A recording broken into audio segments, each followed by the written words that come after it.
الحمد لله رب العالمين الصلاة والسلام على أشرف الأنبياء والمرسلين سيدنا ونبينا أبي القاسم محمد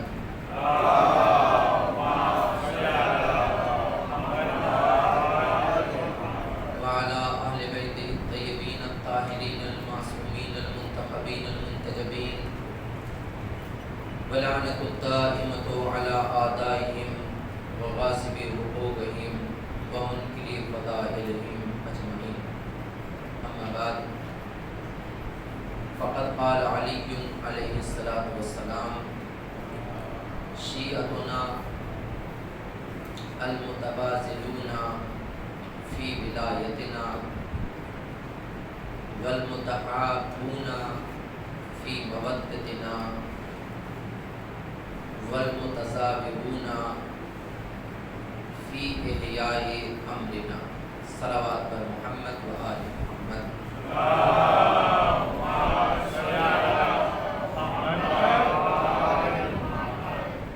عزاداران امام مظلوم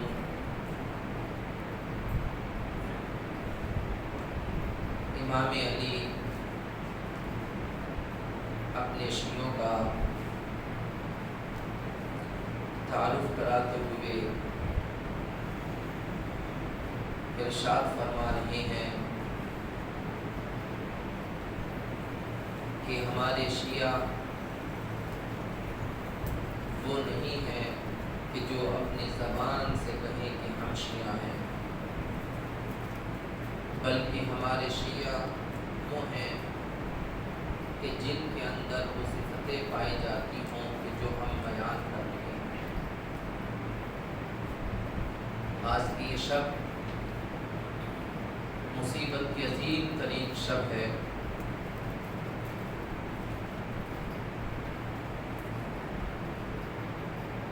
اس سے پہلے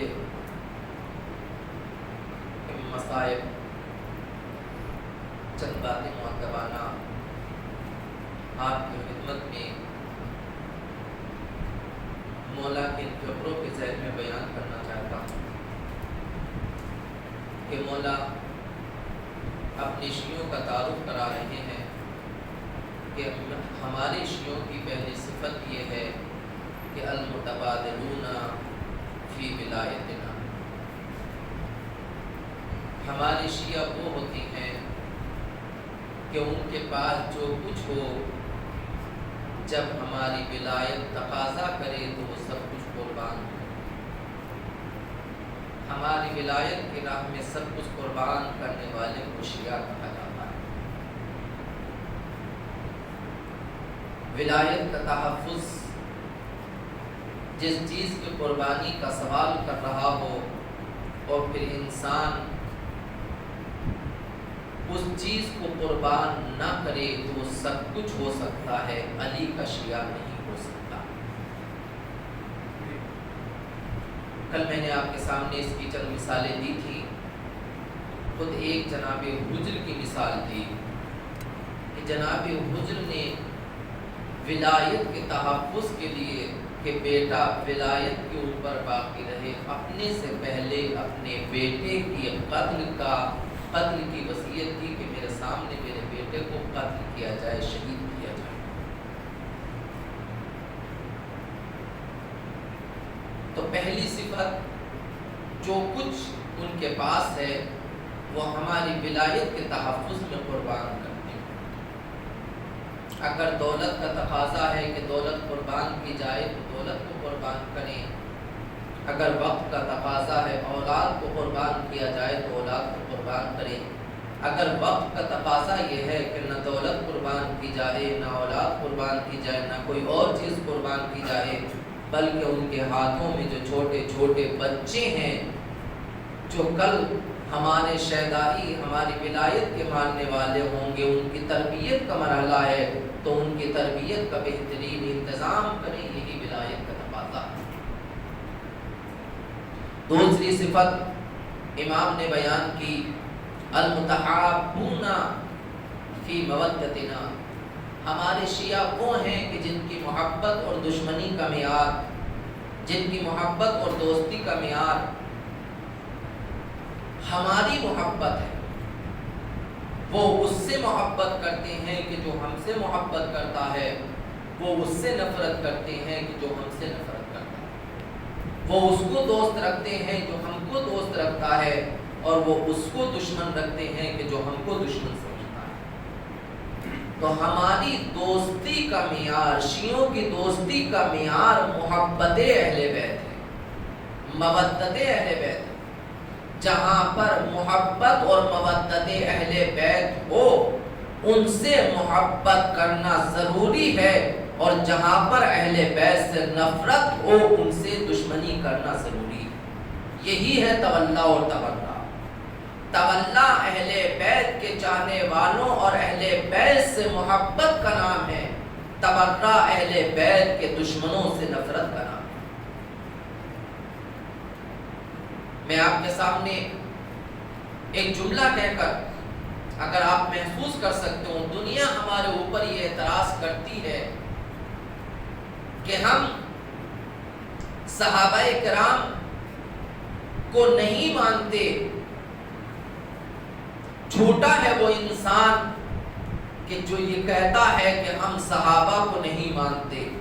قسم خدا کی ہماری جان قربان صحابہ کے اوپر، لیکن وہ کہ جو صحابی ہو ہر نبی کو دیکھنے والا صحابی نہیں۔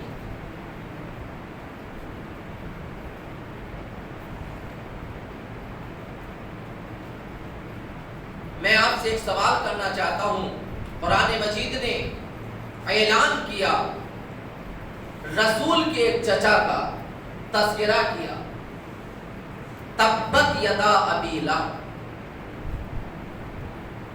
خاندانی ہے، رسول کا چچا ہے، لیکن قرآن مجید اس کے اوپر لعنت کرتا ہوا نظر آ رہا ہے۔ تو تاریخ گواہ ہے کہ آج تک ہم نے اس کے اوپر لعنت ہی کی ہے، محبت نہیں کی۔ اہل بیت کے دشمن کا ایک بیٹا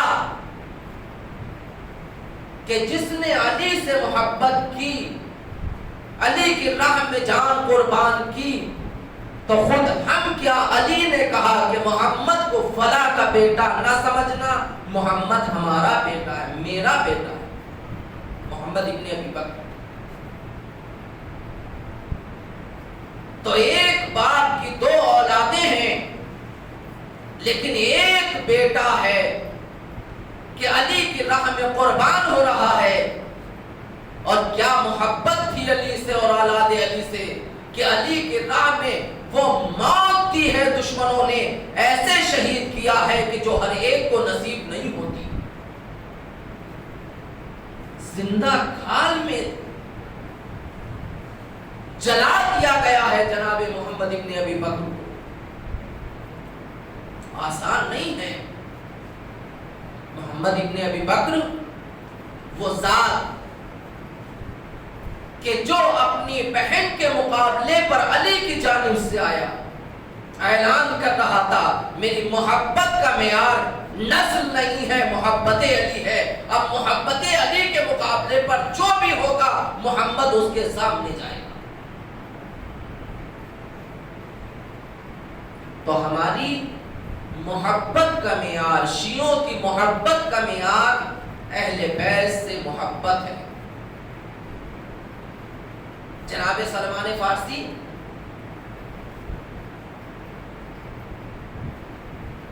بلال،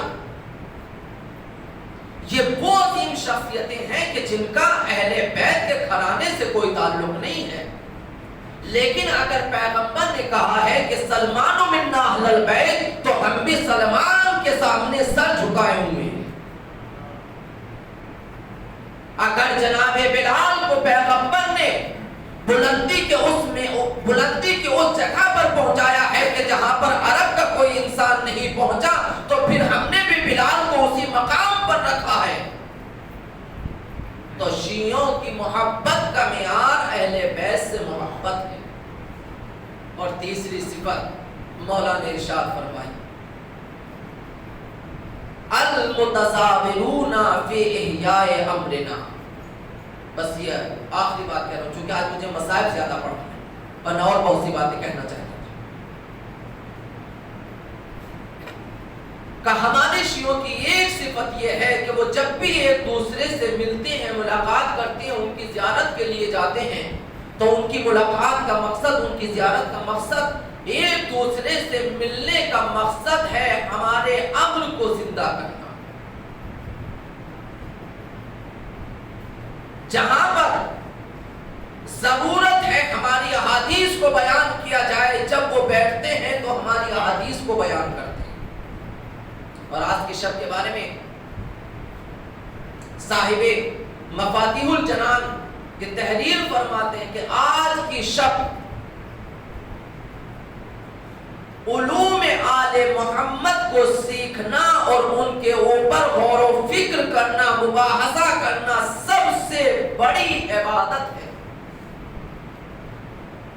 ایک لمحے اگر آج بیٹھ کر سوچے تو تمہارا ایک لمحے کا سوچنا ہزاروں سال کی عبادت سے بہتر ہوگا.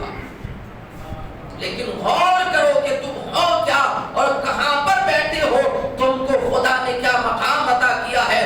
خدا کا شکر ادا کرنا چاہیے ہم کو کہ پروردگار تیرا لاکھ لاکھ شکر ہے کہ تو نے ہم کو انسانوں میں ہی پیدا نہیں کیا بلکہ محب اہل بیت بنا کر اس دنیا میں چھوڑا. نعرہ تکبیر، نعرہ رسالت، نعرہ حیدری. نہیں تو نہ جانے اس دنیا میں کس کے سامنے سر جھکاتے ہوتے سمجھتے ہی نہیں کہ ہمارے ہاتھوں کے بنائے ہوئے بت بھی کیا خدا ہو سکتے ہیں. وہ بھی انسان ہے. معصوم کہتے ہیں کہ لمحے کے لیے سوچو اس دنیا میں جو مخلوق پیدا ہوتی ہے جس کو خدا پیدا کرتا ہے خلق کرتا ہے, جی کر تو ہر مخلوق چلی جاتی ہے, جی کر جانا کمال نہیں ہے. جس مقصد کے لیے تمہیں خلق کیا ہے اس مقصد کو پہچان لینا کمال. دنیا میں آنا جتنے دن کی زندگی ہے اس کو گزار کر چلے جانا اور پھر گزار کر کھا پی کر چلے جانا, یہ تو جانور بھی کام کرتے ہیں. اپنے بچوں کا انتظام کھانے پینے کا وہ بھی کرتے ہیں.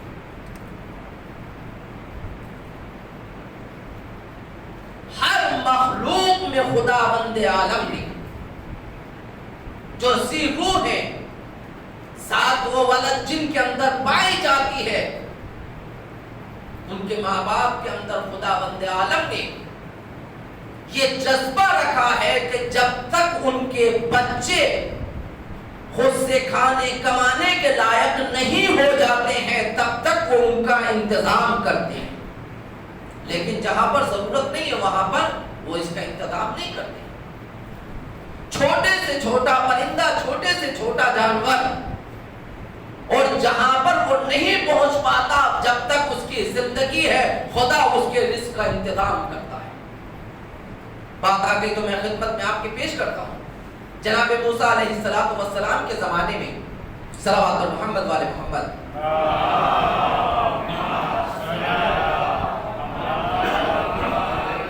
آج کے انسان زیادہ تر جتنی بھی برائیاں اس سماج اور معاشرے میں پائی جا رہی ہیں ان برائیوں کی اصل جڑ دنیا داری ہے, دنیا کی لالچ ہے, دنیا کو حاصل کرنا ہے. معصوم کہتے ہیں دنیا کو حاصل کرنے سے ہم منع نہیں کرتے لیکن دنیا کو اپنا مقصد نہ بناؤ. ہر برائی کی جڑ ہے یہ دنیا, یہ دولت دنیا. یاد رکھو خدا بند عالم نے تمہارے رزق کو معین کر دیا ہے. جتنا تمہارا رزق خدا بند عالم نے معین کیا ہے اور جس سرزمین پر معین کیا ہے. معصوم فرماتے ہیں اگر اتنا اعتقاد کسی کو ہو جائے تو پھر وہ دنیا میں کبھی ظلم نہیں کرے گا, رزق کو حرام طریقوں سے حاصل نہیں کرے گا. خدا نے ہم میں سے ہر ایک کا رزق معین کر دیا ہے, کہاں سے ملے گا یہ بھی معین کیا ہے, کہاں پر کتنا کھائے گا یہ بھی معین کیا ہے. جب تک وہ رزق ہمارے شکم میں, ہمارے پیٹ میں, ہمارے جسم میں نہیں چلا جائے گا اس وقت تک انسان کی موت نہیں آئے گی.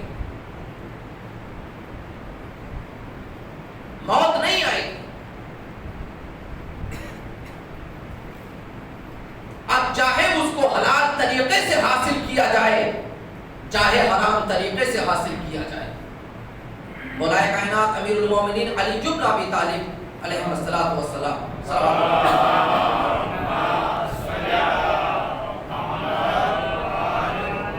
اسی جگہ سے آتے ہیں، سیدھے مسجد میں آئے، مسجد کے دروازے پر جیسے ہی پہنچے تو وہاں پر ایک شخص کھڑا ہوا تھا۔ سنیں میرے عزیزو، حلال و حرام کو کبھی بھی مخلوط نہ کیجیے گا، حرام کو کبھی بھی اپنے ذریعہ آمدنی نہ بنائیے۔ حرام وہ چیز ہے کہ جو اہل بیت کے قتل کا سبب بنی ہے، ان کے اوپر ظلم کا سبب بنا ہے۔ امام حسین نے کربلا کے میدان میں یہی کہا تھا کہ تمہارے پیٹ مال حرام سے بھر چکے ہیں، جو تمہارے اوپر میری باتوں کا اثر نہیں ہو رہا ہے، جو تم اس کو قتل کرنے کے اوپر آمادہ ہو گئے ہو، جو تم ہمارے اوپر ظلم کرنے کے لیے آمادہ ہو گئے۔ تو مولا مسجد کے پاس آئے تو وہاں پر ایک شخص بیٹھا ہوا تھا دروازے پر۔ مولا نے کہا کہ تم تھوڑی دیر کے لیے میرے گھوڑے کو دیکھو، میں ابھی 2 رکعت نماز پڑھ کر آتا ہوں شکرانے۔ اس نے کہا مولا میں تیار ہوں۔ ادھر مولا اندر گئے مسجد میں نماز پڑھنے کے لیے، ادھر اس نے سوچا کہ اگر میں یہاں کھڑا رہوں گا پھر علی باہر آئیں گے تو کیا دیں گے، تھوڑا بہت کچھ دے دیں گے کہ تم نے میرے گھوڑے کی کتنی دیر حفاظت کی ہے۔ لیکن یہ جو علی کے گھوڑے کی لگام ہے، لجام ہے، یہ بہت مہنگی ہے۔ اگر میں اس کو بازار میں لے جا کر بیچوں گا، فروخت کروں گا تو مجھ کو زیادہ مل جائے گا۔ لہٰذا اس نے کیا کیا، وہ لجام کھولی اور لے کر چلا گیا۔ جب مولا کائنات باہر آئے تو دیکھا کہ وہ انسان غائب ہے، لجام لے کر چلا گیا، گھوڑا اپنی جگہ پر کھڑا ہوا ہے۔ وہ جانور آواز دے رہا تھا، وہ انسان تھا کہ جو علی کو چھوڑ کر چلا گیا۔ میں جانور ہوں جو ابھی بھی اپنے مقام پر کھڑا ہوں کہ جب تک یہ مولا نہ آ جائے تب تک میں جگہ چھوڑ کر نہیں جاؤں گا۔ وہ چلا گیا۔ مولا نے قمبر کو بلایا، قمبر، اور کچھ درہم دی، دینار، کہ جاؤ جا کر میرے گھوڑے کے لیے لجام خرید کر لاؤ۔ جب وہ پہنچے تو وہی آدمی بازار میں لیے اس کو پھر رہا تھا کہ کوئی خریدے۔ جناب قمبر نے کہا بیچو گے؟ اس نے کہا بیچنے ہی کے لیے تو ہوں۔ کہا کہ کتنے کی دو گے؟ کہا اتنے کی۔ جناب قمبر نے ویسے تھیلی نکال کر اس کو دے دی، تو اس میں اتنی ہی درہم و دینار تھی کہ جتنی اس نے مانگی تھی۔ قمبر نے اس کو وہ دینار دی اور وہ لجام لے کر آ گئے۔ جب لے کر آئے تو ایک مرتبہ مولا نے سوال کیا، قمبر جانتے ہو کس کی لجام ہے؟ کہا مولا آپ کے گھوڑے کی۔ کہا سنو، جس سے تم خرید کر لے کر آئے ہو، میں نے جب اس کو اپنے گھوڑے کی نگرانی کے لیے مسجد کے دروازے پر چھوڑا تھا، تب میں یہ سوچ کر اندر گیا تھا کہ جب میں واپس آؤں گا تو مزدوری کے طور پر اس کو اتنی دینار اور درہم دوں گا۔ لیکن یہ اس کی بدقسمتی تھی کہ وہ اتنی دیر صبر نہ کر سکا، اور حرام کے ذریعے سے اس نے وہی دینار حاصل کی ہے جو حلال کے ذریعے سے اس کو ملتی۔ تو میرے عزیزوں، خدا نے معین کیا ہے، بس صبر کرنا ہمارا کام ہے، حلال طریقے سے دینا خدا کا کام ہے۔ تو رزق معین ہے، ہر جانور کی عادت ہے، چھوٹے سے چھوٹا جانور جس کی اس کو بچوں کو ضرورت ہے وہ اتنا دیتا ہے، لیکن ایک بچہ، مچھلی کا بچہ جو سمندر میں پیدا ہوتا ہے، کبھی بھی مچھلی اس کو تیرنا نہیں سکھاتی، اس لیے کہ وہاں پر اس کو ضرورت نہیں، وہ خود بخود تیرنا سیکھ لیتا ہے۔ لیکن ایک چڑیا کا بچہ، ایک چھوٹے سے پرندے کا بچہ، اس کو کھانے کی ضرورت ہے، ابھی وہ اڑ کر باہر جاتا نہیں ہے، جا نہیں سکتا، تو جب تک وہ اڑ نہیں سکتا تب تک یہ پرندہ اس کے کھانے کا انتظام کرتا ہے۔ تو میرے عزیزوں، اولاد کے لیے، بچوں کے لیے، اپنوں کے لیے کھانے پینے کا انتظام کرنا کمال یہ نہیں ہے، حلال طریقے سے انتظام کرنا کمال یہ ہے۔ جو جناب موسیٰ فرماتے ہیں کہ میں سمندر کے کنارے بیٹھا ہوا تھا تو میں نے دیکھا کہ سمندر سے ایک مچھلی نکل کر آئی۔ میں کچھ اور باتیں لیکن یہیں پر ختم کروں گا۔ سمندر سے ایک مچھلی نکل کر آئی،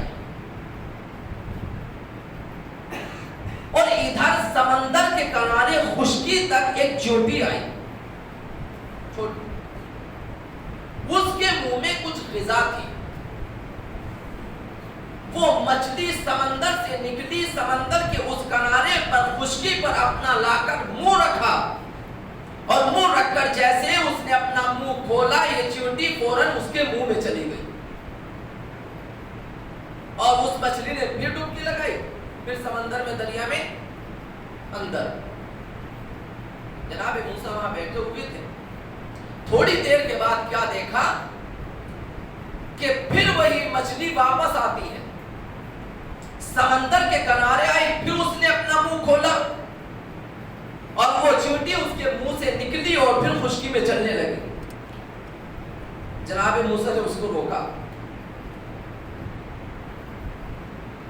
نبی تھے، جانتے تھے، لیکن ہمارے لیے پیغام دینا تھا کہ پروردگار تیرا یہ کیا ماجرا ہے، کہاں یہ اور کہاں وہ، ان دونوں میں کیا ہے، آخر یہ جانور گیا کہاں تھا، اس کو روکا۔ اور یہ چیونٹی بھی عجیب ہے، کبھی سلیمان جیسے بادشاہ کے ہاتھوں پر آتی ہے تو کہتی ہے، جب جناب سلیمان نے پوچھا تھا کہ بتا تو افضل ہے کہ میں، کہا اگر حقیقت پوچھو تو اس وقت میں افضل ہوں، کہا اس لیے کہ تم ہوا کے دوش پر ہو اور میں تمہارے ہاتھوں پر ہوں، تو جو نبی کے ہاتھوں پر ہو افضل تھوڑی دیر کے لیے وہی ہوتا ہے، تو میں کیوں نہ کہوں جو سلمان جیسے نبی کے ہاتھوں پر اپنی افضلیت کا کلمہ پڑھے، تو جو رسول آخری رسول کے کندھے پر آ جائے تو اس کی فضیلت اور کمال کیا ہوگا۔ اس نے روکا کہ تم کہاں گئی تھی، کیا ہے یہ، تو بحکم خدا گویا ہوئی کہ یا نبی اللہ، اس سمندر کی تہ میں پتھر کی ایک چٹان ہے، اس کے درمیان ایک چھوٹی سی مخلوق ایک کیڑا ہے کہ جس کے 24 گھنٹے کی غذا اتنی ہے کہ جتنی میرے منہ میں یہ دانہ آتا ہے۔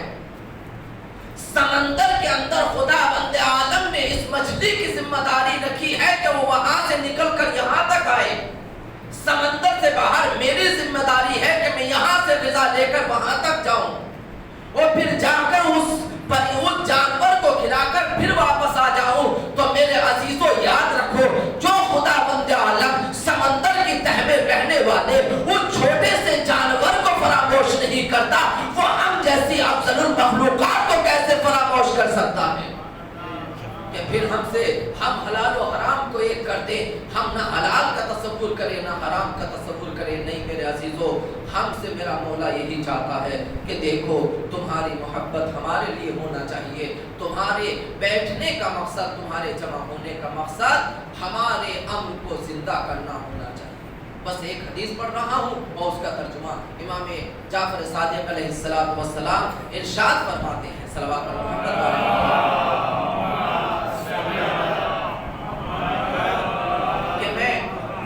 اپنے والد امام محمد باقر کے ساتھ مسجد نبوی میں گیا، وہاں پر کچھ لوگ قبر پیغمبر اور منبر پیغمبر کے درمیان بیٹھے ہوئے تھے اور ہمارا تذکرہ کر رہے تھے۔ آج ہم بھی یہاں بیٹھے ہوئے، کاش ہم مولا کی اس دعا میں شامل ہو جائیں۔ امام ارشاد فرماتے ہیں کہ میرے بابا رکے، مجھ کو روکا، کہا آؤ بیٹا ہم ان کے پاس چلتے ہیں۔ امام فرماتے ہیں کہ میرے بابا ان کے پاس آئے، آ کر سلام کیا کہ خوشا نصیب وہ انسان کے جس کو وقت کا امام سلام کرے۔ امام نے پوچھا کیا کر رہے ہو؟ کہ مولا آپ کی احادیث ہمیں ایک دوسرے کو سنا رہے ہیں۔ میں نے کسی بزرگ عالم دین کا کلمہ جملہ پڑھا ہے کہ وہ فرماتے تھے کہ کم سے کم روزانہ اپنے گھر میں اپنے بچوں کو امام کی ایک حدیث سنایا کرو، تاکہ وہ ہمارے کلمات سے آشنا ہو جائے، ان کو بتایا کرو، سنایا کرو۔ تو امام وہاں پر رکے، سلام کیا، ان کے پاس بیٹھے، بیٹھنے کے بعد ایک جملہ کہا، دعائیہ جملہ ہے، بس وہ جملہ سنیں، واللہ انی لأحبکم وأحب ریحکم وارواحکم، قسم خدا کی۔ وہ جو بیٹھے ہوئے اہل بیت کی احادیث بیان کر رہے تھے، امام نے کہا قسم خدا کی، واللہ، میں نے کل بیان کیا تھا کہ معصوم ہر جگہ قسم نہیں کھاتا، بہت اہم مقام ہوتا ہے کہ جہاں پر قسم کھاتا ہے۔ واللہ انی لأحبکم، اے بیٹا جان لو ضرور بھی ضرور میں ان سے محبت کرتا ہوں، صرف ان سے محبت نہیں کرتا، وَأُحِبُّ رِيحَكُمْ، ان کی خوشبو سے محبت کرتا ہوں، ان کی روحوں سے محبت کرتا ہوں، ان کے سانس لینے سے محبت کرتا ہوں۔ میرے عزیزو، کاش ہم بھی اس میں شامل ہو جائیں۔ مولا ہم بھی آپ کا تذکرہ کر رہے ہیں، مولا ہم بھی آج اس دور جگہ پر بیٹھے ہوئے آپ کا تذکرہ کر رہے ہیں۔ عزیزو یاد آ گئی ایک حدیث اور آپ کے سامنے بیان کر دوں۔ میرے عزیزو، امام صادق کا ایک شاگرد اس کو تبلیغ کے لیے امام نے کہیں دور دراز بھیجا کہ جاؤ وہاں پر جا کر ہمارے پیغام کو پہنچاؤ، ہماری تبلیغ کرو، ہماری حدیث بیان کرو۔ تو جب وہ جانے لگا چاہنے والا امام کے حکم پر، یہ امام کا مشن تھا کہ جگہ جگہ پر تبلیغ کے لیے لوگوں کو بھیجتے تھے۔ امام نے امام کے پاس آیا، مولا میں آپ کے حکم پر جا تو رہا ہوں لیکن دل پریشان ہے، مولا تڑپ رہا ہوں، مولا رو رہا ہوں۔ کہا رو کیوں رہے ہو، تڑپتے کیوں، ہم بھیج رہے ہیں۔ کہا مولا جب میرا دل پریشان ہوتا تھا تو میں آپ کے پاس آتا تھا، آپ کی بزم میں مجھے آپ کے چاہنے والے ملتے تھے، میرا غم ہلکا ہو جاتا تھا اور میں یہاں سے واپس چلا جاتا تھا، لیکن مولا اب میں دور جا رہا ہوں، جانا بڑی بات نہیں ہے، لیکن مولا ایک سوال کرنا چاہتا ہوں۔ پھر بھی ہم خدا سے دعا کریں، معصوم کہتے ہیں کہ خدا سے دعا کرو پروردگار ہم کو پردیس میں موت نہ دینا، پروردگار ہم کو پردیس کی موت سے، خصوصاً ایسی جگہ کی موت سے محفوظ رکھنا کہ جہاں پر ہمیں کوئی دفن کرنے والا نہ ہو، ہمیں کوئی کفن پہنانے والا نہ ہو۔ اس نے آ کر سوال کیا، مولا جانا کوئی بڑی بات نہیں ہے، میں جا رہا ہوں، لیکن مجھے اتنا بتا دیجئے اگر وہاں پر میری موت ہو گئی، میں مر گیا تو کیا ہوگا؟ مولا اگر میں مر گیا تو کیا ہوگا؟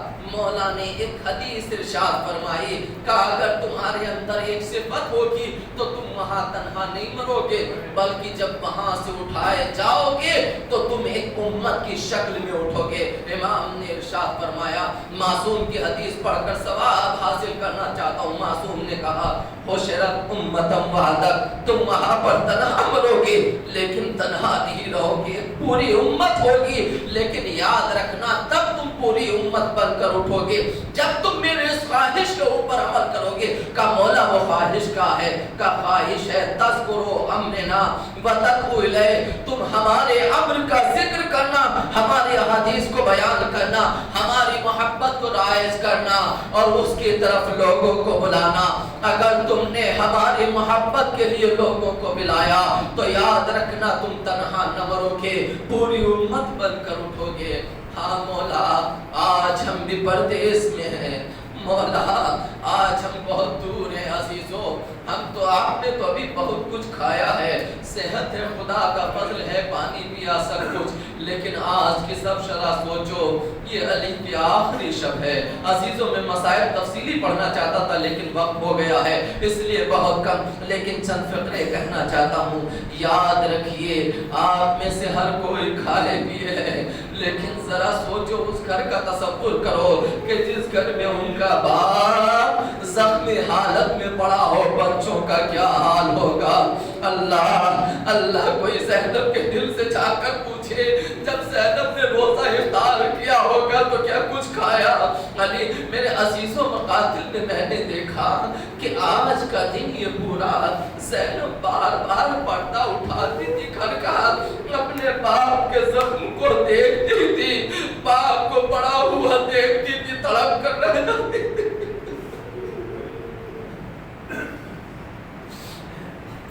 وقت کے امام کو آواز کو بولا، آئیے ہم آپ کو آپ کے جد کا پرسہ دینے کے لیے حاضر ہے۔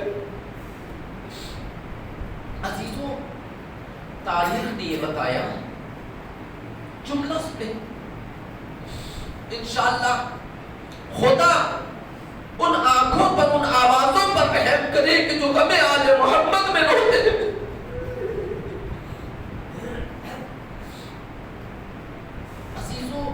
یہ پورا دن علی اور اولاد علی کی عجیب کشمکش میں گزرا ہے. آیت اللہ خامنئی حفظہ اللہ، خدا ان کو سلامت رکھے، ہماری عمر بھی ان کو عطا کرتا ہے. وہ بیان کرتے ہیں کہ جب اس دن مولا کا کوئی بچہ، کوئی بیٹا، کبھی امام حسن، کبھی امام حسین، کبھی عباس، کوئی بھی بیٹا، کوئی بھی مرد مولا کے پاس آتا تو وہ رونا چاہتا تھا تو مولا ہاتھ اٹھا کر روک دیتے، کہا بیٹا صبر کرو، رو نہیں. کہا بیٹا حسن صبر کرو، رو نہیں. حسین صبر کرو، رو نہیں. وہ فرماتے ہیں کہ جب یہ لوگ آئے علی نے روک دیا صبر کرو نہ رو، لیکن جب ایک مرتبہ زینب آئی ہے تو ایک مرتبہ علی نے اپنے بچوں سے کہا بیٹا تم لوگ باہر چلے جاؤ. اب جیسے ہی زینب داخل ہوئی ہے حجرے میں، ایک مرتبہ وہ علی جو اب تک حسن کو کہتا تھا بیٹا صبر کرو، وہ علی جو اب تک حسین کو کہتا تھا بیٹا صبر کرو، عباس کو روکتا تھا عباس صبر کرو نہ لو. جب زینب داخل ہوئی ہے تو اب علی نے یہ نہ کہا صبر کرو، بلکہ علی بھی چیخ مار کر رونے لگے، کہا ہے میری لاڈ زینب.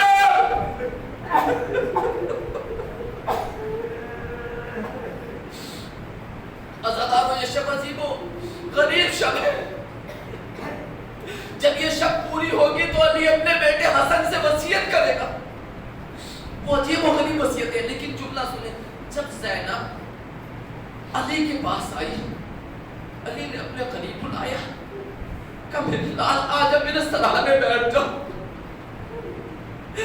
زینب علی کے پاس بیٹھی، علی کے سر کو اٹھایا، اپنی آغوش میں رکھا. دل کہتا ہے شاید علی کو ماں کا زمانہ یاد آ گیا ہوگا، کل ماں کے زخم تھے جن کے اوپر زینب پٹی لگا کرتی تھی، آج یہ باپ کا زخمی سر ہے. ایک مرتبہ زینب نے باپ کے سر کو اٹھایا، اپنی آغوش میں رکھا، آغوش میں رکھ کر باپ کے سر کو باندھا اور ایک مرتبہ پیشانی کو چوما. بابا کیا آپ بھی زینب کو چھوڑ کر چلے جائیں گے؟ بابا اتنا بتا دو آپ کے بعد زینب کیسے صبر کرے گی؟ بابا جیسے نانا کے بعد اکبر مذاہب ٹوٹے تھے، اگر کہیں آپ کی شہادت کے بعد، بابا آپ کے جانے کے بعد اکبر مذاہب ٹوٹے تو بابا اتنا بتا دو زینب کیسے صبر کرے گی؟ اجی تو میں نے خطبہ کی زبانی سنا کہ جب علی اور زینب باتیں کر چکے تو ایک مرتبہ علی نے کہا بیٹا علی کی تجھ سے گزارش ہے. عزیزو جب زینب کوفے میں علی نے زینب کو بلایا تھا تو ایک مرتبہ زینب نے اس 5 سالہ دور حکومت میں پورے کوفے میں پردہ کرایا اور آپ منادی سے ندا دی کہ آج کہہ دو کہ کوئی کوفے میں باہر نہ نکلے گا. شب کے سناٹے میں علی زینب کو لے کر چلے، بنی ہاشم کو بلایا، عباس آؤ، حسن آؤ، حسین آؤ، اے بنی ہاشم آؤ، چاروں طرف سے حصار کرو. علی آگے آگے تھے، پیچھے زینب تھی. علی زینب کو لے کر چلے، دائیں بائیں حسن و حسین اور ادھر لے کر چلے اور پھر پیچھے عباس تھے. عزیز و اس طرح سے لے کر چلے. ایک مرتبہ دارالامانہ کے پاس پہنچے، کہا بیٹی زینب پہچان لے دارالامانہ ہے، بیٹی زینب پہچان لے دارالامانہ ہے. پھر اس کے بعد کچھ آگے بڑھے، کہا بیٹی پہچان لے بازار کوفہ ہے. بس عزیزو جیسے ہی علی نے کہا بازار کوفہ، ایک مرتبہ زینب نے ہاتھ جوڑ کر کہا بابا آپ مجھے بازار کوفہ کیوں دکھا رہے ہیں؟ بابا آپ مجھے کیوں بتا رہے ہیں؟ مجھے ان کی کیا ضرورت ہے؟ ارے جس بہن کے 18 بھائی ہو اسے بازار دیکھنے کی کیا ضرورت؟ عزیز تو یہ واقعہ ہوا. ایک مرتبہ علی نے کہا بیٹی زینب میری ایک تمنا ہے. کہا بابا کیا ہے؟ کہ تھوڑی دیر کے لیے، اسی شب کا واقعہ ہے جو میں نے خطبہ کی زبانی سنا، کہ بیٹی تھوڑی دیر مجھے یہاں پر چل کر دکھا دے. جب زینب چلنے لگی ایک مرتبہ علی نے کہا حسن میرے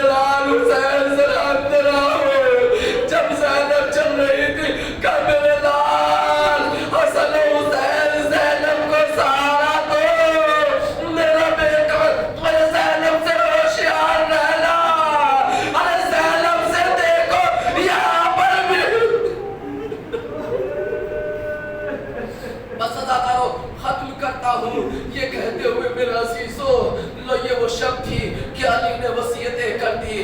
صبح نماز کے بعد علی اس دار فانی سے کوچ کر گئے.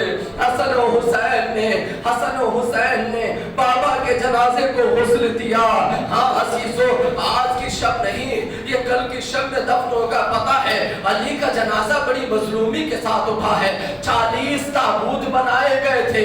علی کی قبر کو مخفی رکھا گیا تھا تاکہ کسی کو پتا نہ چلے. صرف چند چاہنے والے تھے جن کو پتا تھا کہ علی کو کہاں پر دفن کیا گیا ہے. عزیزو، حسن و حسین نے علی کو غسل و کفن دیا.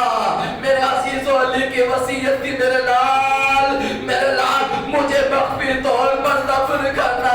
عزیزو، جب جنازہ تیار ہوا ہوگا، ارے آپ نے سنا ہے نا کہ جب باپ دنیا سے جاتا ہے تو کسی بھی مرد کے باپ کے جنازے کی رونق اس کی بیٹیاں ہوتی ہے. جب کسی گھر سے جنازہ اٹھتا ہے تو جس گھر میں بیٹیاں ہوتی ہیں اس پر عجیب و غریب گریہ ہوتا ہے. لیکن ہائے علی کی وصیت، ارے عزادارو، جنازہ تو اٹھا ہے لیکن زینب و کلثوم میں کھل کر رو نہ سکی ہوگی. عزیزو، جب علی کا جنازہ چلا ہوگا تو شاید ایک مرتبہ زینب نے کہا ہوگا، بابا ارے آپ کا جنازہ تو اٹھا، بابا آپ کو غسل و کفن تو دیا گیا، لیکن ہائے ارے کل کربلا کے میدان میں آپ کا لال حسین ہوگا. ارے بے گول و کفن کربلا کی تپتی زمین پر حسین کا لاشا ہوگا. زینب اتنی مجبور ہوگی کہ سر پر چادر بھی نہ ہوگی جو اپنے بھائی کے جنازے پر ڈال سکے. ماتم حسین، ماتم حسین.